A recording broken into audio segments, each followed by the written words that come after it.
ကိုဘာပဲလှုပ်လို့ကောင်းတာလှုပ်လို့မကောင်းတာလှုပ်လို့လို့သည်မြတ်ကံရဲ့အကျိုးဆက်ကိုကိုပဲခံရမယ်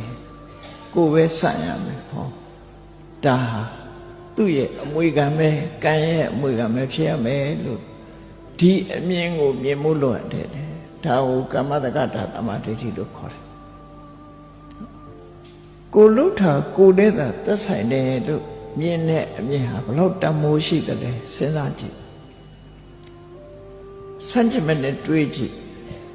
ကိုလှုပ်တာကိုနဲ့မပတ်သက်ဘူးလို့ငင်းွယ်လိုက်တဲ့ပုဂ္ဂိုလ်တယောက်ဟာတူတော်လူကောင်းဖြစ်ဖို့မရှိနိုင်ဘူး။ဘာကြောင့်လဲဆိုတော့ကိုလှုပ်တာကိုနဲ့မပတ်သက်ဘူးလို့ဆိုတဲ့အမြင်ရှိရင်ကောင်းတာလုပ်လဲကောင်းတာရမှာမဟုတ်ဘူးမကောင်းတာလုပ်ရင်မကောင်းကျိုးမခံရဘူးဆိုတဲ့ပုဂ္ဂိုလ်တယောက်တည်းသူလှုပ်ချင်တာတွေလှုပ်တော့မှာပေါ့သူလှုပ်ချင်တာအကောင်းလားအဆိုးလားဆိုတာလူဆိုတာအဆိုးကိုသာလှုပ်တာများတယ်လွယ်တာကအဆိုးကလွယ်တာဟုတ်နော်အဲ့တော့အဆိုးကိုလှုပ်တယ်ဆိုကြတဲ့ကသူကလူတော်လူကောင်းဖြစ်ဖို့မရတော့နော်ဒါကြောင့်ကောင်းတာလုံးမှကောင်းကျိုးရတယ်မကောင်းတာလုပ်ရင်မကောင်းကျိုးရလိမ့်မယ်ဆိုတဲ့ကမ္မတက္ကတာသမာဓိဋ္ဌိအမြင်ဟာလူတော်လူကောင်းဖြစ်အောင်လမ်းခင်းပေးထားတာဖြစ်တယ်အကယ်၍တချို့ပုဂ္ဂိုလ်တွေမြင်တယ်လို့ပေါ့ကောင်းတာလုပ်တယ်ကောင်းတာမဖြစ်ပါဘူးဆိုးတာလုပ်တယ်ဆိုးတာမဖြစ်ပါဘူး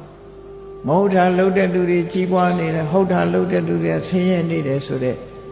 ဒီအတွေးလေးနဲ့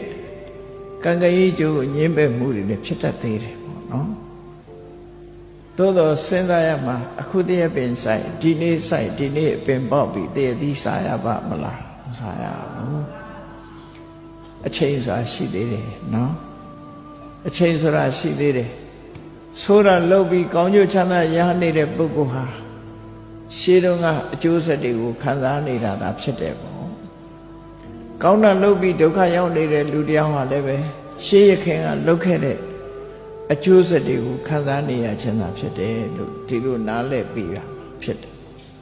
အဲ့ဒါလို့နားမလည်ဘူးဆိုလို့ရှိရင်ကံကံကြီးအကျိုးညှင်းပယ်တဲ့ပုဂ္ဂိုလ်ဖြစ်သွားနိုင်အဲ့တော့ကိုယ့်ဘဝကိုဆန်းစစ်ကြည့်လူတိုင်းဟာကိုယ့်ဘဝကိုဆန်းစစ်ရမှာကမ္မတက္ကတာသမာဓိဋ္ဌိနဲ့ဟုတ်ပြီကောင်းတာလုပ်ရင်ကောင်းကျိုးရတယ်မကောင်းတာလုပ်ရင်မကောင်းကျိုးရတယ်ဆိုတို့တွေဟာဘာတွေလုပ်နေလဲတနေ့တာ